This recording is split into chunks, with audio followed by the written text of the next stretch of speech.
Good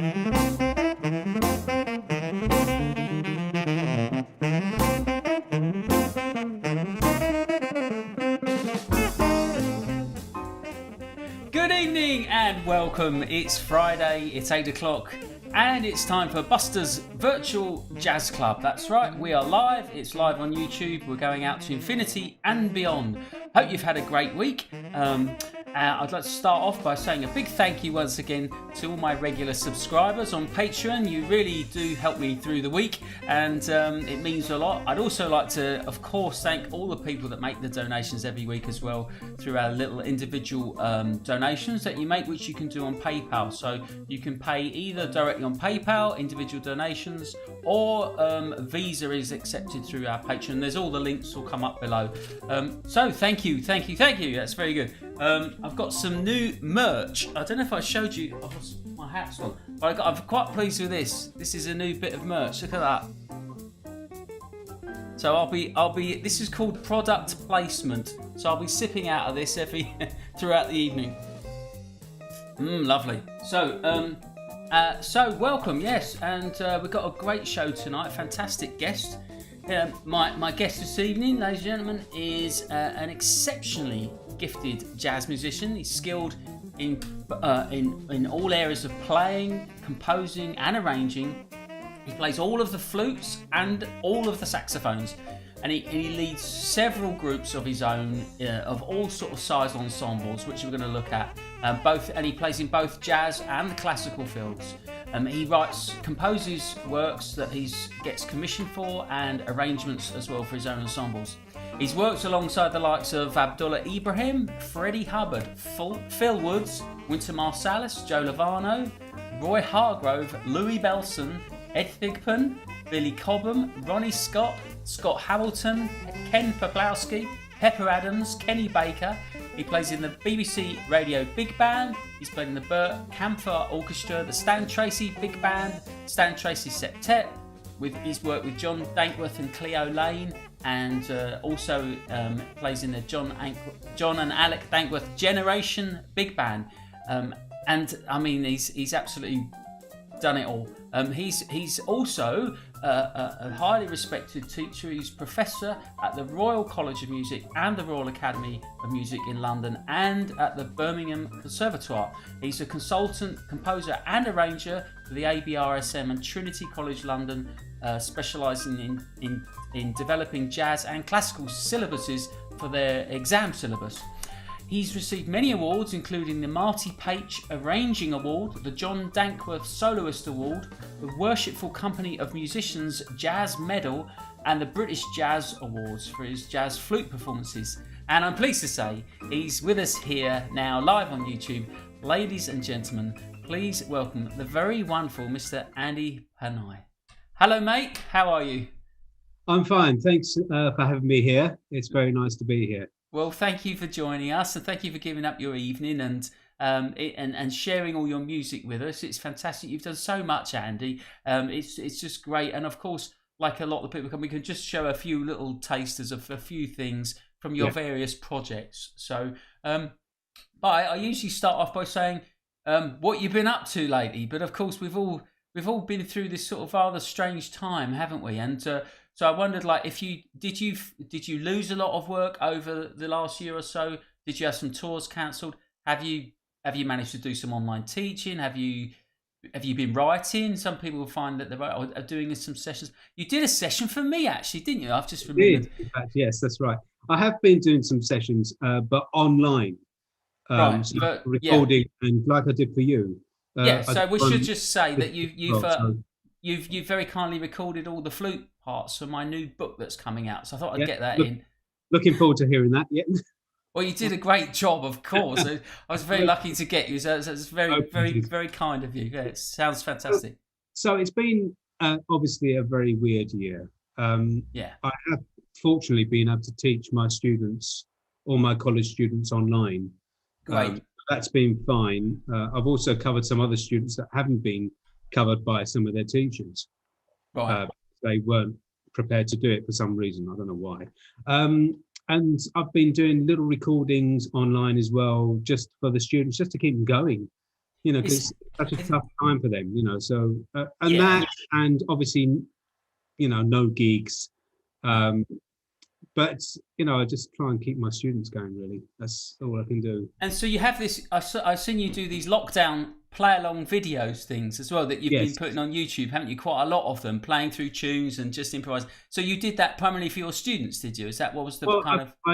I was running like a sort of like a little jazz co-op just down the road from here, where I live in Eastbourne, and just trying to keep them going by doing a recording, playing the tune, and then me doing a couple of choruses, and then leaving a few choruses for them to solo, and then sometimes doing fours, so playing 4 bars, leaving 4 bars for them to play as well, and then playing the tune out. So it's just, I thought, loads of people were doing like online performances. I just thought it'd be nice for people to actually get together and play along. It'd be more fun. So a lot of people have done that. In fact, some pros has been asking me for tunes and been playing along as well. So some other people that have heard this stuff have actually, some players in America have been doing a similar thing because they've heard what I've done and copied the idea. So, well, it's a great idea. So if anyone wants to play along with Andy, then they just go to his YouTube channel. You can have a jam with Andy. How about that? It's fantastic. And they're great, and it's a very nice repertoire, of course, you picked there, and it's partly tunes that they asked for, basically. So they're all like normal standard stuff, mostly. Yeah. I've had a jam with you myself on there. Oh, good. I must admit, yeah. I did 3 tracks where, because actually a drummer said it'd be nice to have tracks without the drums. Oh, I didn't see those, but I'll check those out. So I did rhythm changes tunes. Right. So one hasn't got piano, one hasn't got bass, and one hasn't got drums. That's great. Good idea. Tunes, all different rhythm changes tunes. So yeah, I think it's a really good idea because it's that one out. Yeah. Yeah. All right. Well, I know what I'm going to do for the rest of the night then. After this is over, I do. I go and practice at late at night. People don't believe me when I tell them. So you got down the garden, haven't you? Did you play in there? No, I got says I'm quite lucky now. I can play here, but for a long time I couldn't. But I'm very fortunate. I can make a racket late at night, so that's what I tend to do. Yeah. Your output's incredible, and it's just astonishing what you've achieved musically and what you've created with all your CDs and various bands. And I suppose. Is there? Do you feel there's one part of it that you prefer over the others, or is it you just feel like that's just part of the job doing, or do you find you get pulled into doing things, or is it like I want to do this and I'm gonna make that happen, or is it a mix of all those things? It's actually varied over the years. Yeah. So I suppose in the early days when I first started out, I learned flute and I wanted to be a classical flute player. And even though I was playing jazz, I wasn't actually interested in jazz. But then, later on, that didn't work out. So, but now I really enjoy playing jazz. So, but I enjoy playing classical as well. I was practicing some classical studies earlier on. So, and playing a few of the pieces. It's great nowadays because you can find these backing tracks online with, classical flute sonatas and things like that, or concertos, and you just watch your way through it, so wonderful. A bit of sight reading sometimes when I don't know the piece, but so it has varied over the years, and I just like lots of different types of things because I've learnt the classical way with flute. It's I suppose helped with learning the sax and then eventually learning the clarinet. So I've done West End shows since 1985. So people might not realise actually for a woodwind player that gig requires a lot of doubling, trebling, and playing everything, doesn't it? And there are players that specialise in doubling and that, but they tend not to be jazz musicians as such. Generally, like the show player, it's like an art form in itself, isn't it? Am I being a bit general there? Is that maybe not fair? Nowadays they tend to be. A lot of the top session players would go and get those kind of jobs. So, But I suppose in the olden days, I was quite lucky because I learnt the flute first, and there wasn't many, players that played the flute that well. Yeah. So I got a bit more work because of that. Whereas, they played it well enough, but not Well, compared a to lot of flute flute players player. tend to be saxophone players that Yeah, then double on exactly. the flute, whereas you did it the other way around. Mm. First of all, that's that right. And I spend quite a bit of time, teaching college students to work on their clarinet and flute as well, just to help them with the trebling skills. And the colleges are well up for that nowadays, because that's the way to go to try and get work out there. Well, when it comes back. Yeah, but it makes you more employable, doesn't it? If you're the more versatile you are. Yeah, absolutely. Well, look, let's start. Let's play something. So we've got a bit of video here, and this is from a live gig. This is on YouTube, and this is from a gig you did in 2016 with your trio. Now, this is an interesting trio because. Again, not everybody realise, but it's quite unusual. I don't know if unusual is the word, but there's a particular format, isn't there, of this lineup. So it's yourself on saxophone, and it's just bass and drums. So there's no piano or guitar. So essentially, there's no harmonic instrument. Now, somebody famous did actually do a lot of this, didn't they? And I think that's who you're dedicated to, isn't it? A few people did, like Jack Mulligan, Yeah. with his pianoless quartets, and this is basically a tribute band for Sonny Rollins. Which I started up because he'd stopped working, and he's still out there. But Sonny Rollins. Oh, I see. Yeah. When he got to 2013, he had I think it was lung issues. I think didn't know that. He wasn't able to blow well enough to actually get the notes and carry on playing. So he's had to put his horn away. He still, I do believe, he still walks Central Park with his dog and stuff like And he's very, very big on yoga and that kind of meditative kind of stuff. But yeah, I wanted to play his music, and I really enjoyed his trio groups. So handlers, no chord instruments, so it's just bass and drums. And he had Elvin with him on one of those lineups, didn't he, as well? That's really something. It's Elvin and Wilbur Ware, I think, on the bass, maybe. Fantastic band. And I actually worked with these two musicians, Andrew Bain and Percy Purseglove, in a jazz course. On a course, like a summer school? A jazz course, yeah. I see, and that's how I got together with them to play together.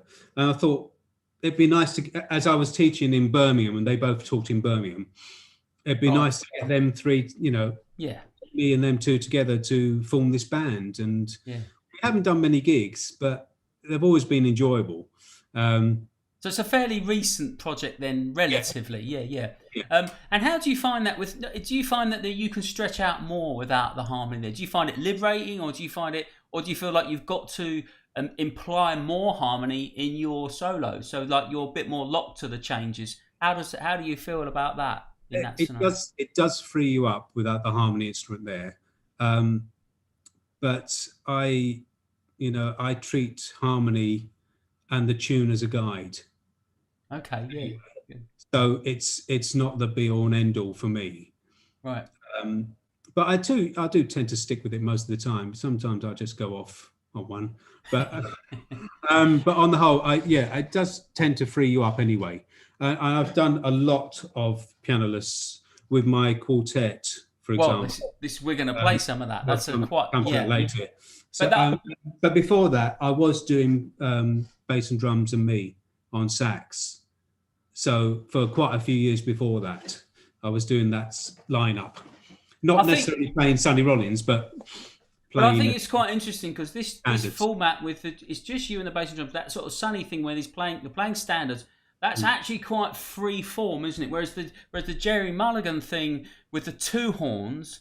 And that's actually quite a lot of arrangements involved in that, isn't it? Am I right? Am I generalising again? It's more arranged, yeah, definitely more arranged. Yeah. And we tend to play backings for each other as well. Yeah.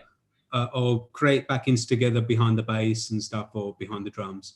So the form is a little more kind of like locked down with the quartet than the trio, maybe. Well, it's still locked down with the trio. It's still locked down, and I still stick with the form, but it's more tunes, more standardy tunes rather than more arranged. Yeah. Like Mulligan and Brookmeyer and people like that did. Fantastic. Well, look, let's play a bit. Otherwise, so this is the trio. This is live. This is live from 2016, and Andy Panayi on the tenor saxophone, Percy Purseglove on the bass, and Andrew Bain on the drums. And you're playing you've put two into one, haven't you? This is How High the Moon with Ornithology, which is the contrafact on it. Very clever, very good. Yeah, here we go then.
Wonderful. That was my guest Andy Panayi on the tenor saxophone there.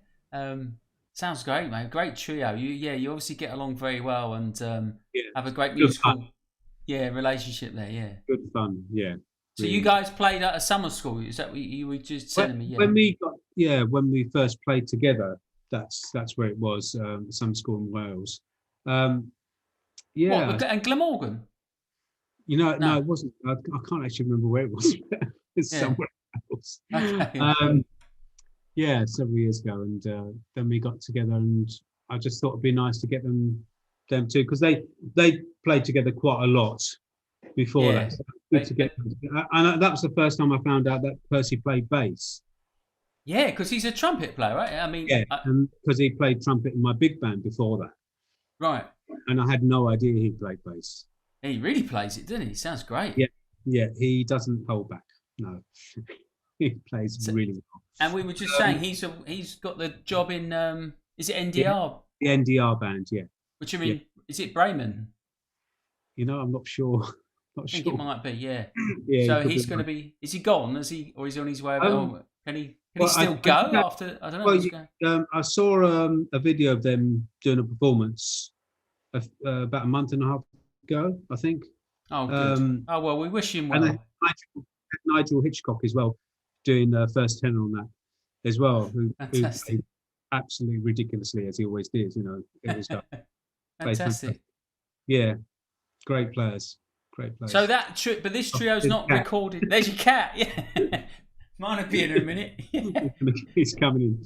Right. So this trio haven't recorded. You've not done an album yet with them. It's just never managed to get together. Yeah. There was once when I had one day that I could get them together, but then something came up for me, which was really loads of money, and I thought, I can't do this. I can't turn this down. So it never happened. Not yet. Maybe in a few years' time might happen. Fantastic. Well, if it's all right with you, would you mind telling? I think we're going to play a flute track next, and as you've already mentioned, you started playing flute and classical. But I wondered if you could share perhaps like how you very first got into music. Did you have musical? Are your parents musicians, or was there a moment where you sort of Yeah, my dad plays bouzouki. Greek Cypriot, and he's I think one of the first Greek Cypriots to actually learn the bouzouki, because it was a Greek instrument, so he was from Cyprus. Right. Yeah. So it's quite unusual for them to learn that. And he used to do gigs around, but to be honest, I wasn't going to start playing an instrument because he played. I only started up because my mates were playing at school. Right. Yeah. Like most of us do, don't we? Yeah. Most kids are not interested in what their parents do; they're interested in what their mates are doing, aren't they? It's just fairly kind of. I wanted to learn the clarinet because my mates were playing clarinet, and there wasn't any clarinets left, so I had to learn the flute. And what sort of age was this, roughly? 13. Sorry, 13. Yeah, right, cool, yeah. Yeah. So I got a very nice flute teacher, and I got really into it. And 2 years later, I was doing my grade 8. 2 years, right? Okay. Wow. Yeah. But the thing is, I didn't really have any other interests. So not like nowadays where like people are doing loads and loads of stuff. No internet, yeah. There was nothing like that, was there? So I just did loads of practice. It's all it's all about practice. And ear training. I did. I think about a year later, I got my first jazz album, which was a Charlie Parker album called Bebop. Right. And I loved the music so much, I wanted to play it. So I thought, well, I have to write it down, because at that point I'd only been reading music. So I thought, I'll have to write it down. So I listened to it and wrote down the notes. So that was my first transcribing. Off a vinyl record, presumably, yeah. Was it? Yeah. Yeah. So it took a bit of time, but I eventually got down all the tunes, and then after that I started transcribing solos and things like that. Was it a case of you didn't realise how hard it was at the time, and so like you didn't really think about it? Do you think? I mean, you obviously have a prodigious talent. About it at all? No, I just wrote it down because I thought I had to read it. But it's been great. I mean, this thing about ear training is so important. My dad was an ear player. Right. He never read a note, whereas I was lucky because I got the best of both worlds, because I started off playing classical flute, but I also got into a wind band. I also got into a big band by the age of 14. So, within a few months, I was playing in a big band and doing gigs. This was in a school big band, or was this in pubs? Well, it was sort of a school big band. It was more like a borough big band, really. It was just like based at the school. Yeah. At the time, and then it like moved. A community thing. Yeah. It was sort of, but quite a few great players came out of that. Ralph Salmins used to play, Paul Clavis, Right. Mark Bassey. Wow. There's Uh, something in the Claude, water around there. Then where was that? Where was that? Claude Depper. This was Islington. Right. Okay. And Fantastic. Claude Depper. Do you remember Claude Oh, of Depper? course. Yeah. Yeah. Yeah. Yeah. Um, Various other players from that band. You know, so there's quite a few players So came, you had some went into immediate the kind of. profession from there. You know, so You had some great mentors and sort of contact there straight away, didn't you? Then. yeah, and Yeah. that's when I started playing sax. All right. Uh, again, I wasn't intending to play sax. They managed to get from the Inner London Education Authority. They managed to get a baritone for the band, but nobody wanted to play it. And there was me on flute and another person on flute as well. So I said, "Well, I'll have a go." Right. So that was me learning to play the sax. So the first sax I played was actually baritone sax. So again, what age was this? We're a little 15, 16 now, something like that? Maybe Bit more? maybe 15. 15, right, Yeah. okay. Yeah, so I've been playing for about a year and a half. And you had no lessons on the saxophone? You were just sort of figuring it out? It's a very easy instrument. It's a very There's probably a lot of people swearing at the telly right now. Compared to a flute or a clarinet, it's a very easy instrument. I guess because you had the fingers from the clarinet and... Although it's different from the clarinet. The flute's the same, is that right? Yeah, the flute. I mean, so, you know, it's obviously it's not like that, it's like that. But it's the same fingers, isn't it? A clarinet, it's different fingerings with different octaves, isn't it? Yeah. The funniest thing was trying to work out how to tongue, because nobody told me how to tongue. Right. So I thought, well, it's got a reed. I've got to put my tongue on the reed. So I put my whole tongue on the reed. So my first tonguing was slap tonguing. Right. Okay. Yeah. Because I didn't know any different. So it gave it quite a punch. On the baritone, sounded great. Yeah. Yeah. So it was quite useful. But then eventually, I sort of worked out that this is probably a bit too much. So I learned to tongue a bit lighter then afterwards. And then you at some point so this went on for a little while, and then at some point you go to music college. Where did you start? Yeah, I did Trinity College of Music. Bachelor's? No, just a performers course. Right. Studying flute, classical flute, and composition. Right. And I played in the Trinity College Big Band, led by Bobby Lamb. Bobby Lamb, yeah. Yeah. Was this when they were in the centre of town, in the city? Yeah. It was in Mandeville Place, wasn't it? Yeah, that's it. Yeah. Near Bond Street, wasn't it? Not far from Bond Street. I still wanted to play classical flute, though. I wasn't actually that interested in playing jazz.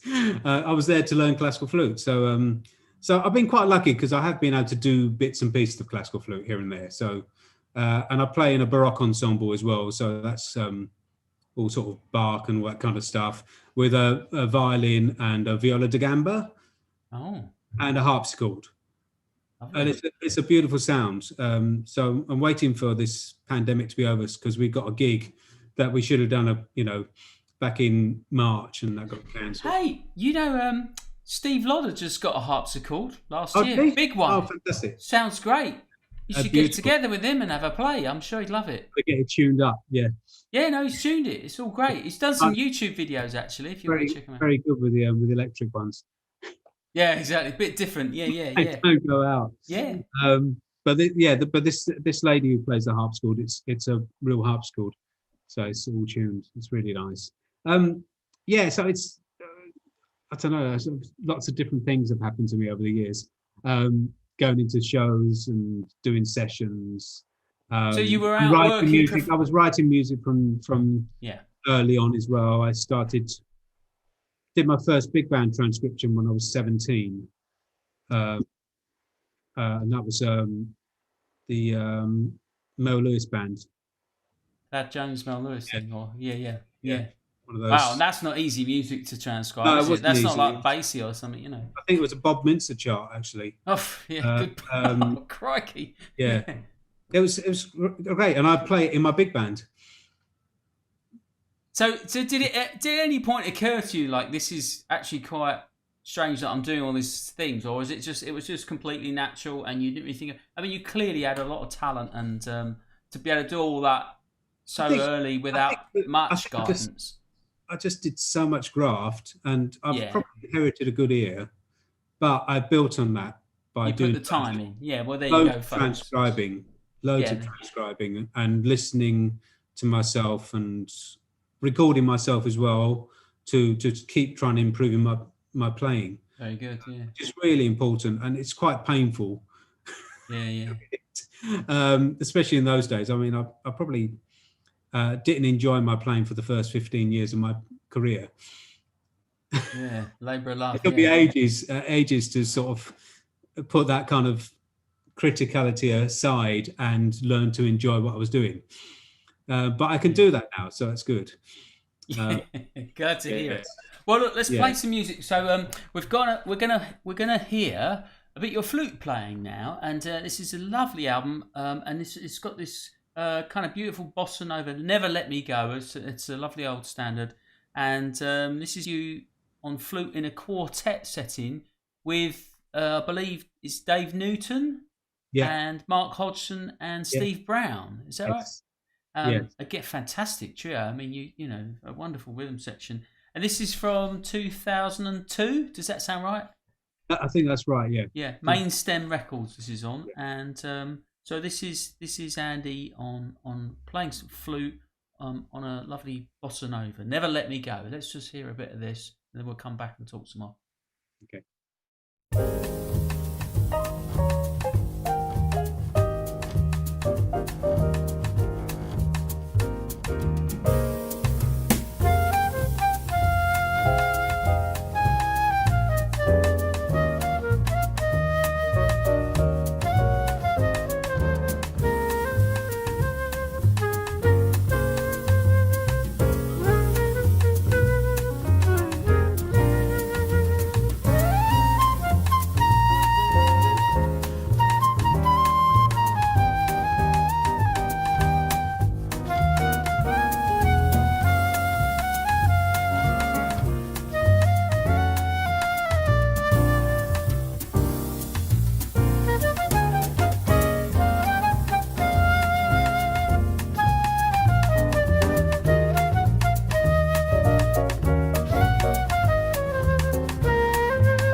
Wonderful, Never Let Me Go there, featuring on the flute the amazing Andy Panayi, who's my guest on my show tonight. Magic, mate, absolutely wonderful. And what a great rhythm section as well, and you all just play together so beautifully. It's just effortless, isn't it? Yeah, lovely album to do. But I had 2 bands on that album. Right. Oh, you were saying earlier, yeah. So it was like 2 sessions for the album. Yeah, 2 sessions, 2 traditional piano bass drums, and then a more sort of up front kind of band. Phil Robson on guitar, Gareth Williams piano, Lawrence Cottle on electric bass, and Ian Thomas on the drums. And we had Pat White as well playing some trumpet. And Mark Nightingale on trombone as well. Right. So that's like a whole different band. I overdubbed some stuff as well. So there's more compositions on that album. Well, let's just give that a shout again. That's called Time Displaced, that album. Yeah, and, I don't know if you can get hold of it anymore, but yeah. Well, the record company website said it's sold out, so that's good. Yeah, fantastic. But it might be around somewhere. So I'm very remiss of me, ladies and gentlemen. I must say I'm sorry. I didn't have the chat box turned on, so I'm just going to say my hellos now. So hi, Peter, Peter Gore, Steve Clark in the house, John Levette. Hello, mate. How you doing? Good to see you on here. Alan Peach, Brian Way, and Paul Dinage. Lovely to see you all on here on the chat show. And of course, we have to say hello to Annette, who's listening a couple of doors away with her sister Pam. So hi, Annette. We hope you're keeping well. And I have to say a big thank you to Sue Milsom, who's donated and just signed up for a new Patreon subscriber. Thank you. That is incredibly generous and very much appreciated. So we're going to look at another one of your groups, which is the Jerry Mulligan kind of a tribute thing, which again is a pianoless quartet, right? Traditionally it was Jerry Mulligan and Chet Baker, so that's baritone saxophone and trumpet with bass and drums. But you've replaced Chet Baker with Mark Nightingale and put the trombone in. And he's an amazing musician. Yeah, he's fantastic. And I've known Mark since doing Nigel, so it's quite a long time I've known Mark. And he is fantastic. He's just one of the best in the world on trombone. This band actually came about because I used to do the old 606 Club quite a lot. And I didn't realise, but Ronnie Scott was in the audience one night at the Six. And a few days later, he called me up and said, "Would you like to play the club?" Wow. So, of course, I said no. No, I said yes. I'd love to play the club. And then he put the bombshell: you're only allowed a quartet. Right. So, so what was the band he saw then? What were you playing with at the Six? What were you doing? No idea. It might have been the band with Phil Lee. I used to do a band with Phil Lee and Simon Wolfe and Paul Clarvis. Oh, lovely! That sounds nice. Nice. It was great, and we did the Six every month for God knows how many years, and then it moved to the new 606, and then we did it for a bit longer, then stopped doing it. But we did it for a long time. We worked together for quite a while, that band. But before that, a few years later, maybe about 3 years before, I was doing a show, and Mark was in it. And the fixer of that show said, "It'd be great to hear you and Mark together in a band, in a jazz." Without knowing that you'd played together for years, yeah. Yeah, but as in a little. Yeah, right. I see. Yeah. So I approached Mark and said, "Would you be up for doing a quartet? A new band, and we'd have to get a bass and drums." And I asked him who he'd like on the bass and drums, and so we got Simon Wolfe and we got Mark Taylor. Wow, yeah. He's actually recently moved back to the country, hasn't he, Mark? Apparently so, yes. And Simon and Mark worked together with Dave Cliff's group, because he was on earlier, and we played some of them, working with them too, them playing together. I think we've lost your mic a little bit there. I'm back. You're back, great. I'm back, yeah. It's been doing this all day with my teaching. I keep having to unplug it and put it back in again. Technology. So that was the situation. So I wanted another horn player with me rather than a piano bass drums. So that's how we formed that band. and that's when we first got charts together, and we just got together with records and said, "Oh, I'd like to do that one. I'd like to do that one." And so we chose. We both did about 12 charts each, and then did Ronnie Scott's. And when was this, Andy? What was this around? I've got the album at about 2006. So was it a little bit before? 94. 1994. Yeah. Oh, yeah. So this was. Of course, because Ronnie was not around then. Yeah, of course. Yeah. Our first recording actually was on a cassette. Right. Wow. Which I reissued. It was called Wooey, and we did that actually in a studio, but we did it like a gig. So all the tracks, so there's no editing and hardly any mixing at all. This was the first album. The first album called Wooey, and it was the charts that we actually played at Ronnie's, basically. Wonderful. First stuff we played at Ronnie's, and then from then we did that. Have we played that yet? We're coming up to that, aren't we? We're going to do it in a minute. We're going to do the Blown Away. Blown Away.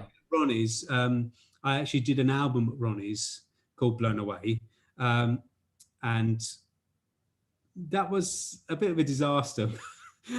Mainly because when you did albums at Ronnie's as a support band, Ronnie Scott's never told the audience that they were recording. Oh, right. It's noisy. You're in the hands of how noisy the audience are. Yeah. There was one night which we couldn't use the recording at all because the audience was so noisy. You couldn't hit the band over the noise of it's a terrible one. There was another night where the engineer actually only had one channel on. Oh, no. And the other channel was a continuous note or noise all the way through. So you are, you've got this great band, you've been working really hard, you've got all this repertoire, you write all these arrangements, and it's fantastic. We've got a gig at Ronnie Scott's, we're going to make an album, and it's just all gets... we recorded 3 days and we couldn't use 2 of them. So in the end, we actually, to finish the album, because we didn't have quite enough usable tracks, we had to actually go in during the day when there wasn't an audience to record a few more tunes to finish the album. But most of the album is live. At Ronnie. And that's the first. Are you talking about the first album still? No, this is the. This album. Yeah, Blown Away. Yeah. This is Blown Away. Okay, well look, let's hear a bit of that. So, and you're on baritone sax on this one, right? You're doing the Jerry Mulligan part, and so this features Mark Nightingale on the trombone, Simon Wolfe on the bass, and Mark Taylor on the drums. And this is a track called As Catch Can.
Enjoying the show. I just want to take a moment to tell you about a new way that you can help support me do this, and that is through patreon.com. That's right, I've got an account now, so the link's below here, patreon.com Buster Birch, and if you go along to there, you can now make donations by Visa credit card, so you don't have to use PayPal if you don't want to do that. And the advantage of Patreon is that once you do it once, it will automatically deduct on a per show basis. So instead of having to fill in the forms every week, if you want to make a regular donation, then that will just automatically deduct straight to your credit card each per show. And that is hugely helpful to me because it means I know that I've got a certain amount coming in every time I do a show, and that really helps me plan ahead and keeps the viable sustainability of the show going. There's two levels of sponsorship. There's my silver and gold membership. All of my Patreon supporters will get a big thank you personally from me live on the show, and the gold member sponsors will get an additional Spotify playlist which will be sent to you each week. It's something that I'm putting together. It's personally curated by me and will feature lots more albums by the guest artists each week. So it's a great opportunity to get to know this music much better. If you're really enjoying the show and you like the little tasters that you're hearing, that's a great way to get to know this music even more and enjoy in full comfort the full sound of the full albums. Thanks very much. Back to the show. Yes, that's right, back to the show, and I'll just say a quick hello again to a few more people in the chat box. Hi, Pete Gibbs, nice to see you there, mate. And Peter Gore said he's got some videos from Folkestone Jazz Club. That might be interesting, mightn't it? Brian Way is enjoying the wonderful ensemble and playing. I've forgotten how good Mark Taylor is. Yeah, he's not bad, is he, Brian? What a sound. I just love his sound. And Alan Peaches has asked a question. Oh, there's Hannah as well. Hello, Hannah, nice to see you. Alan has said... is there any particular flautists that you listened to a lot in your early days, Andy, that were sort of an influence at all? But I guess not jazz. You were mostly classical then, were you? And you had your teacher. And was there anybody that kind of influenced like a lot of young classical players, and a lot of us used to listen to Galway. James Galway. Who I've actually worked with a couple of times. But jazz-wise, Harold McNair is my favourite. Harold McNair. I don't know him. Harold McNair. One of the guys, Joe Harriott and Harold, they both came over. Joe Harriott, I know, of course. At the same time. Right. and they both died young, unfortunately. Oh, And hardly any recordings of his around.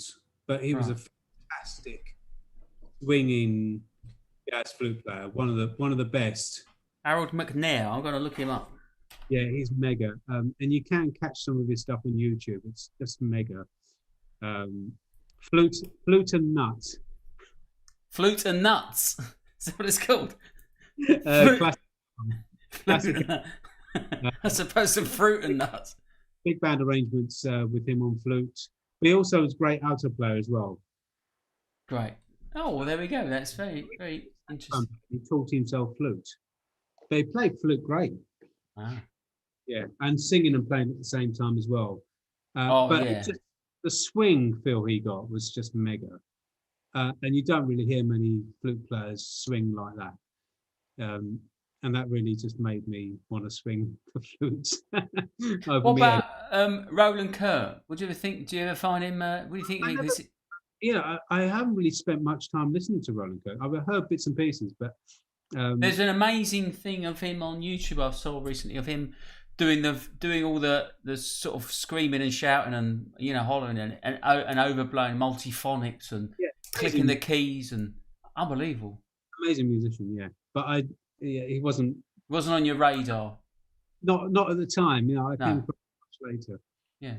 Well, look, the time's moving on, so let's. We've got a couple more things to play, and what we want to talk about next is someone else actually briefly who an absolute stalwart and legend and hero of British jazz, Alan Ganley, who's a legend British jazz drummer. Won all those Melody Maker downbeat polls and all that shit. Worked with Johnny Dankworth for many years, of course, and famously.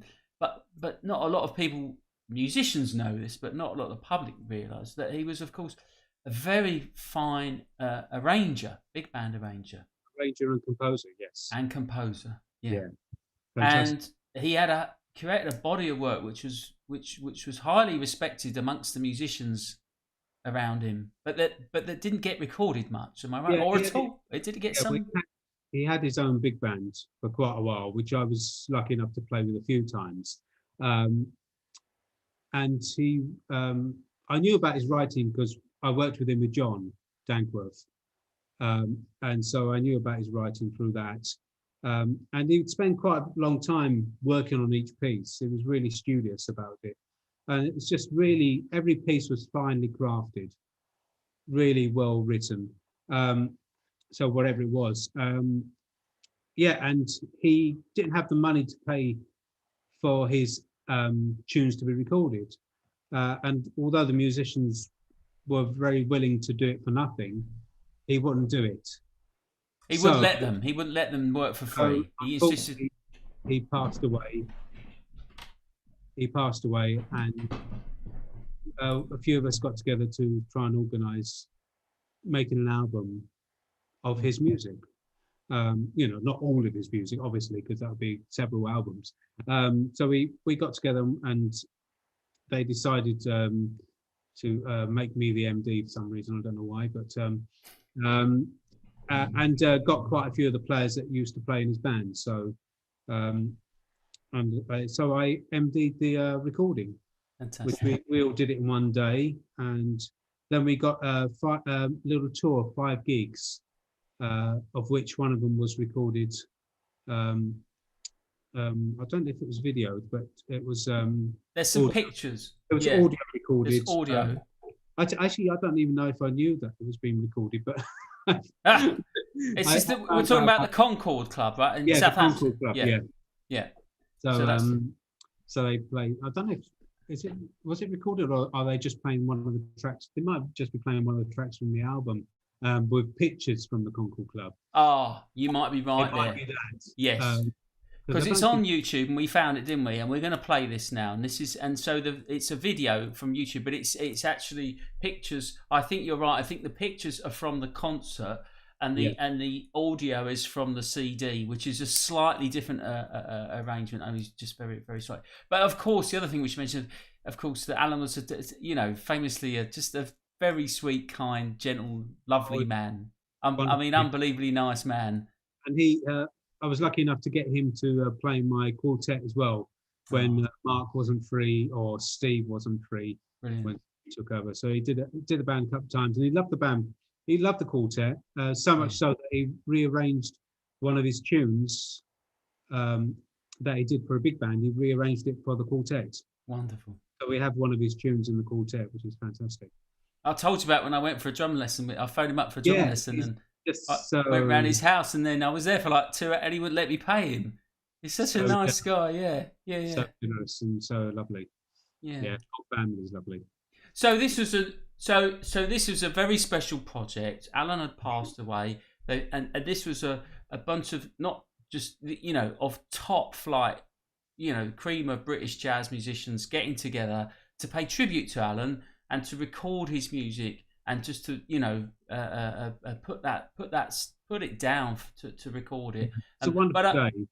But I understand they also the album. If people want to buy the album, there is a legacy of there's some kind of scholarship, isn't there, that they run where the money from the album goes towards a scholarship for young people to go and study. So I mean, what a wonderful thing. So do check that out, folks. That's worth checking out. And so that's quite a big thing to have to go and do, isn't it, Andy? And be part of, and so you were conducting, you were MDing it, you were playing on a couple of things, but you were mostly conducting. And well, with the album, I was just waving my arms and legs. Trying to keep them in order, which is quite hard work. But it was just a great day, and I think I just played one solo on one thing, but I did a little bit of playing on the gigs, not a lot. Because I was more than happy not to play at all, to be honest. But I think they wanted me to play something. Yeah, well, there's a lot to think about, isn't there, when you're at the front, and it's pressure, isn't it? And you got playing is another bit of a different headspace, isn't it? Yeah. Well, look, let's play this, and we can judge. And this is a wonderful track. This is an original composition of Alan's. It's called, and the tune is called Victor, which is dedicated to Victor Feldman, who's another famous, wonderful British jazz musician who went to LA and played with all the American greats there. Is he on Live at the Lighthouse with the Cannonball Adderley Quintet? I think that's him on the. He might be, yeah. On the piano, yeah. Probably Wonderful piano player, vibes and arranged. Mark, didn't he? Played with Miles, didn't he? And Miles, he's on. Of course he. And he composed. What's the tune they did with? Anyway, we'll. I'm getting like my dad here. Sorry, Dad. Too many tunes.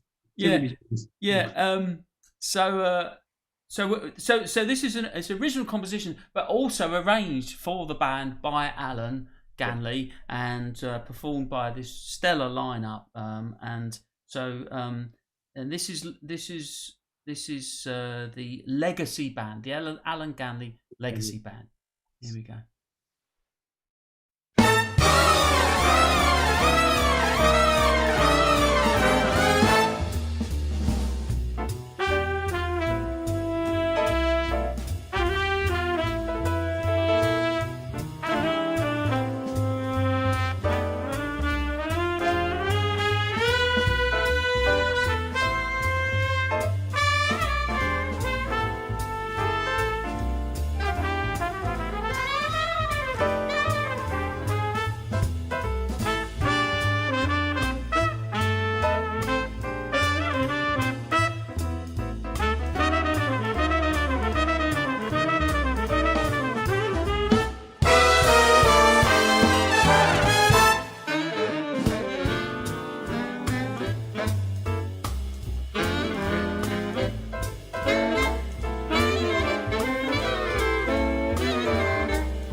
Fantastic. Yes, that was the Alan Ganley Legacy Band, which was conducted and well, the arrangement was Alan Ganley, but it's Andy Panayi, MD, musically directed. I think we should. I mean, there's a lot of musicians, but let's just mention the soloists there. We had Alan Barnes on the baritone saxophone.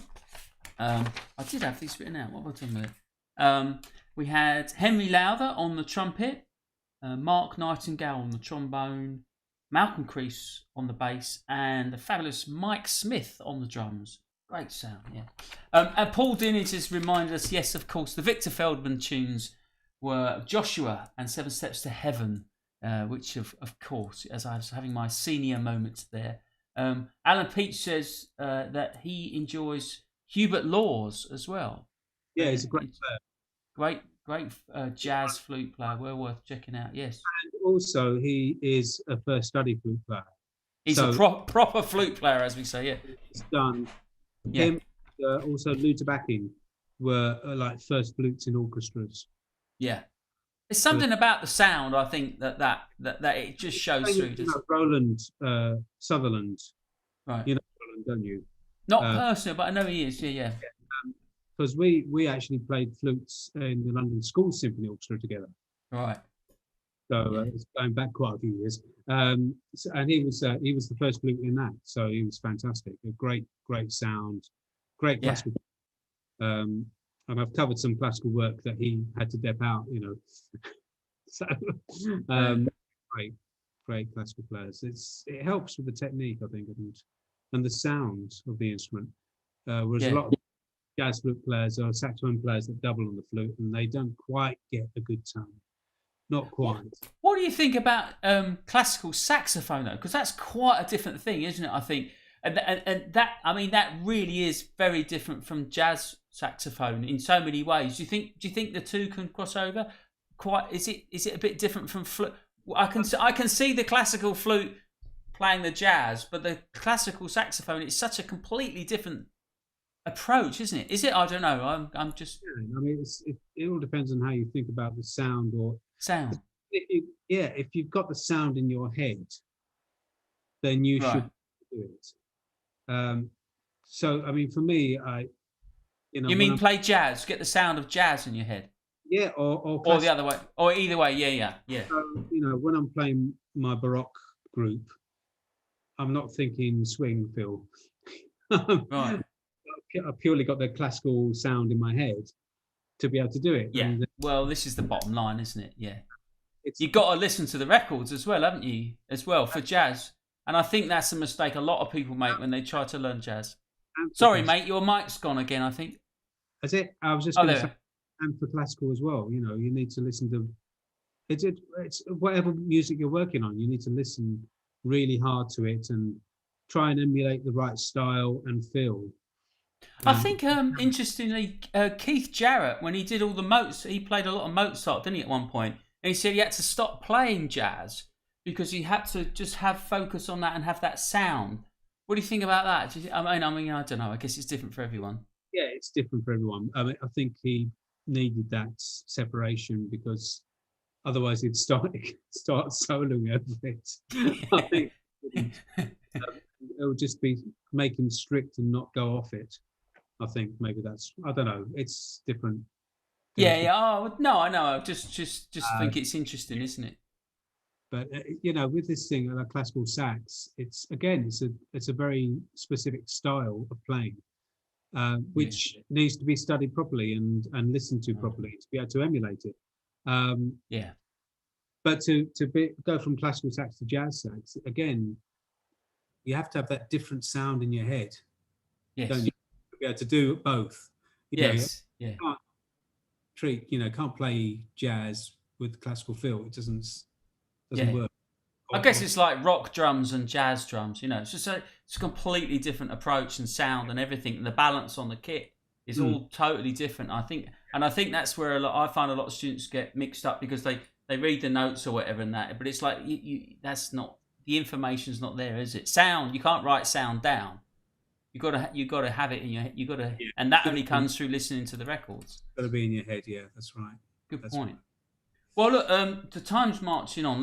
We got one more track, but before we go, I want to talk a little bit about your composing as well, which is obviously something you've been involved with a lot. And you did this amazing album of a planet suite, Journey to the Planets, on the Solar Cats was the album. And again, this was with the pianoless quartet with the trombone. And what brought that about? What was the sort of thinking behind that? How did that project come around, and what was the kind of? All the blame goes to Alan Barnes. Let me say that straight away. I did a couple of live concerts, and we recorded those. And on listening to the tracks, I picked a lot of the stuff that was Mulligan. So we ended up making a Mulligan tribute album. Right. And that. Oh, you've gone, mate. It's gone again. Give it a kick. Put 50p in the meter. Hang on, I'll be back. Oh, there we go. You're back. Am I back again? I think so. I think we're good. I've got something on the levels there. So he went on to his label with that album. But then which after we should that, say is Woodville, right? That's Woodville Records, which is Alan's label that he set up. Yeah. And he said he'd like me to do another album, but all originals. Right. So okay. So I thought, well, I said you're mad. First thing I said. But he said, yeah, no, go ahead and do it. So I don't know what made me think of doing a Planet Suite, to be honest. Because I thought nobody had done it before, apart from Holst. So I don't know. I just thought it'd be nice to do a Planet Suite. I must have been looking at things about the planets or something, and it just gave me the idea of doing a Planet Suite. So while I was doing, I think it might have been the Sound of Music at the Palladium, I had by day had sheet music on my lap. So when I wasn't playing, I was writing out music. I was composing in between cues of playing that. So we could have got a bit of Sound of Music quotes in there without realising it. Yeah, I don't hear any of it, but so I think I wrote a Planet's Suite a day. A planet a day. Yeah. Fantastic. And, I included the Earth because Holst decided to ignore the Earth for some reason. That's right. Yeah, I never thought of that. Yeah. Yeah, it's not there. Pluto's not there because it wasn't discovered until 2 years after he'd written the. Right. Yeah, of course. So we let him off that one. Well, they reckon now it's not part of the solar system, don't they? Am I right there? Or something. It was dethroned. Yes, that's it. Yeah. That's where I put it. But I thought they sort of instated it, but I'm not sure. Anyway, I'm sure we'll get emails, about that. Yeah. I thought, sod it, I'm going to include it anyway because to me, once a planet, always a planet. You know what I mean? So, so I included it. Got to have your standards and your rules, haven't you? Exactly. Yeah. And it's very different to the stuff that I've written before, to be honest. Because I wanted to try and sort of paint a picture of each planet. So I read about each planet and tried to get a taste of each planet for each piece. Wow. And Pluto is a very sort of far away little planet. And in fact, I'm playing 2 recorders on that particular track at the same time. What about Jupiter? That's the one we're going to play? Is that all right? That's what we've selected. It's a big one. The big daddy of planets. Yeah. it's the massive planet. I mean, if it had carried on growing a bit bigger, it would have turned into a sun. Yeah, right. Literally.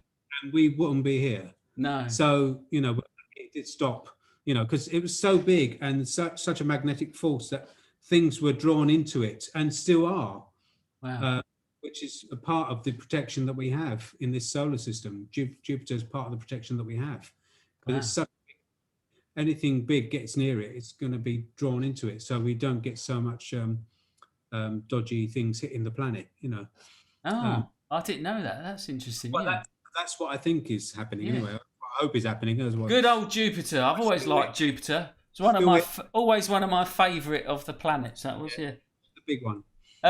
But one thing I wanted to ask, and I've often asked this, is when you're composing, and I think I'm guessing, I don't want to preempt it, but for a jazz, now I think it's something slightly different about composing for a jazz, particularly if it's a particular lineup that you're writing for. So when you wrote this, were you writing for the band, for the musicians, because you knew who was going to play this, right? Am I right? I don't know. I'm guessing. And then the next question is, presumably, did that influence your writing? Were you writing for the person, or were you just writing notes, for someone to play, or a bit of both? A bit of both. Actually, normally I do write for the players. Right. But in this case, I was writing stuff that wasn't what we would normally go for. Okay. So it was actually pushing them out of their comfort zone, to be honest. But I wanted to try some things out. So, yes. I think they worked. So this was more of an exception to the rule than the rule. Yeah. Yeah. Oh, it sounds great. I mean, it's a fantastic... like trading 4s and trading 3s. Trading 2s and then trading 1s. I think I did that on this piece, I think. Yeah, great. Okay. On this piece. You'll find out in a minute. It's trying to remember what I did with which pieces. And like, for example, Venus, it's just a very beautiful planet, very shiny planet. Right. It's called Venus, but it's the most deadliest of planets. The atmosphere is so poisonous. You'd no way of surviving. So beautiful and deadly, basically. So I try to make the tune quite beautiful and deadly at the same time. Anyway, I hope you like this track.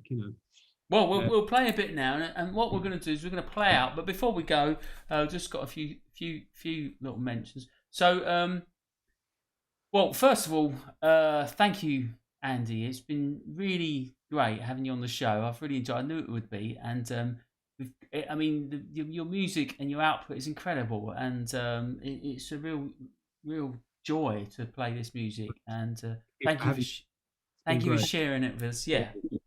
And folks, do go and check out. There's I've got the Spotify list for you coming up for you Patreon supporters. But like each of these projects, there's probably half a dozen bands listed on your website that you do, and each one of those has got several albums, haven't they? So got quite a few albums out there. I mean, I've done so many albums with other people. That's the thing. Of course. Not only sort of jazz albums, but sort of contemporary or even classical and show music albums and that kind of stuff. And did some nice albums with Seth MacFarlane. Family Guy. But not being Family Guy, but being him singing great. Was that a few years ago with like a big band? He did. Yeah, he did an album, didn't he? A big band album. I think I've done 3 of them. I didn't realise there was more than one. Yeah, they're great. Oh, fantastic. Very traditionalist. He used Studio 2 at Abbey Road and all down to tape. Wow, yeah. So we had to be super precise with our playing. Wow, yeah, pressure. And the guy that writes, it was him, what's his name, Joe? He writes the Family Guy music, and he's did quite a few of the arrangements for the album. But it's all, again, a traditional kind of style of arranging as well, but very beautiful writing and a great singer. And for the audience, we should probably just point out that when you say going down to tape, that is very unusual now. Most things are recorded to hard disk, which means that it's all separate and they can edit it and fix things afterwards, polish it up. And it's a lot easier. Tape together with this lot, But to go straight to tape, that's it. You've got one go. If anybody screws anything up, that's it. It's there or it's not. They weren't keen on us retaking. Didn't get a lot of goes at it, I would imagine. No, not at Abbey Road. Be as precise as possible. We had some great players on those things. Yeah, fantastic. In fact, John was on it, wasn't he? John Paracelli. Yeah. Was Mark Fletcher on it as well? No, Peter Erskine. Oh, Peter Erskine. Okay. I only mention that because I've just booked Mark for a show coming up, and I thought not we saw something. unless he was on one. That I think he might have done the gigs. There were some gigs as well that accompanied it. Is that right? Gigs. I didn't do those. No. Yeah. Was it at Ronnie's? There was a bunch of gigs at Ronnie's he did. I think that's it. That's what I'm thinking of. Yeah. Yeah. Cool. All right. Well, thanks everyone. Just another mention there. We should mention. Pete said Derek Watkins, of course, was on the lead trumpet for that Alan Ganley Legacy Band. Yeah. Wonderful trumpet player, Derek Watkins. Sadly missed. And many great musicians on that album. So do check out that Legacy album. Do check out all the albums, ladies and gentlemen. And if you've enjoyed the show, then do consider a donation. It really is what's keeping us going at the moment. So we do appreciate that. Once again, thank you everyone for tuning in. Next week, I've got a very interesting guest, very talented, amazing Mr. Howard Moody, who Andy and I have both worked with. He's a conductor, composer of several operas now, and pianist as well, who's recorded with John Sermon and amongst many others. So that will be very interesting next week. So do tune in for that. And I've got some more guests signed up now on the website. So do check out the website. All my past shows can be viewed on my website now. I've got a player set up on there. So busterbirch.co.uk/virtual jazz club. You can see all the upcoming shows and rewatch all the previous shows on there. Or just have a little search on YouTube for us. Thanks again, everyone. And thanks, mate. It's been a real pleasure. I really enjoyed it. And we're going to play out with Jupiter from your Journey to the Planets suite. And the album is called Solar Cats. It's on Woodville Records. And it features Mark Nightingale on the trombone, Simon Wolfe on the bass, and Steve Brown on the drums. Thanks, everyone. Take care and see you next week. Good night. Cheers, Andy.